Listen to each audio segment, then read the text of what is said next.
নাজরিন আসসালামু আলাইকুম ওয়া রাহমাতুল্লাহি ওয়া বারাকাতুহু। বিরাদার, আজকে আমরা গুনাহ করি, গুনাহ করে আমাদেরকে আফসোস হয় না কি আমরা কতগুলা গুনাহ করেছি।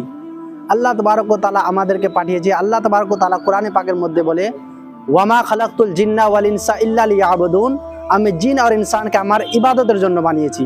কিন্তু আজকে আমরা মুসলমান দুনিয়াতে এসে আল্লাহকে ভুলে গেছি, নামাজকে ভুলে গেছি, রোজাকে ভুলে গেছি, যাকাতকে ভুলে গেছি। আল্লাহ তাবারক ওয়া তাআলা বলে, বান্দারে আমি তোমাকে তো সব জিনিসই দিয়েছি, তোমাকে খাওয়ার জন্য হাত দিয়েছি, তোমাকে চলার জন্য পা দিয়েছি, দেখার জন্য চোখ দিয়েছি, শোনার জন্য কান দিয়েছি, তাও তুমি আমার ইবাদত কেন করো না? আল্লাহ শুধু চায় তুমি আমার ইবাদত করো।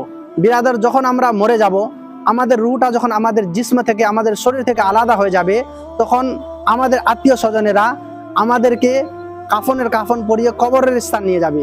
তারপরে আমাদেরকে কবরের মাধ্যমে দাফন করে দিবে, আমাদের উপরে মাটি চাপা দিয়ে দিবে।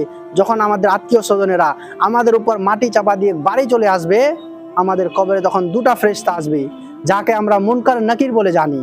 এই দুটা ফেরেশতা আসে, আমাদেরকে প্রথমে উঠাবে, উঠিয়ে আমাদেরকে প্রথম প্রশ্ন করবে মান রাব্বুকা, দ্বিতীয় প্রশ্ন করবে মা দিনুকা, তৃতীয় প্রশ্ন করবে মা কুনতা তাকুলু ফি হাক্কি হাজার রাজুল।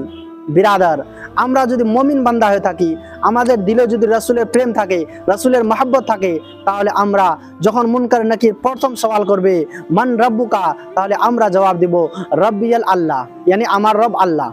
দ্বিতীয় প্রশ্ন যখন করবে মা দিনুকা, তোমার দিন কি, তাহলে আমরা যদি ইমান বান্দা হয়ে থাকি, মুসলমান বান্দা হয়ে থাকি, তাহলে আমরা বলবো দিনিয়াল ইসলাম, আমার দিন ইসলাম। তৃতীয় প্রশ্ন যখন করবে মা কুনতা তাকুলু ফি হাক্কি হাযার রাজুল, এ বান্দা বাজারে তুই এই ব্যক্তিটার জন্য কি জানিস? যদি আমরা রসুলের প্রেমিক হয়ে থাকি, রসুলের দিওয়ানা হয়ে থাকি, রসুলের চাহনেওয়ালা হয়ে থাকি, তাহলে আমরা বলতে পারবো হুয়া রাসূলুল্লাহ সাল্লাল্লাহু তাআলা আলাইহি ওয়াসাল্লাম, উনি হলেন আল্লাহর রাসূল সাল্লাল্লাহু তাআলা আলাইহি ওয়াসাল্লাম।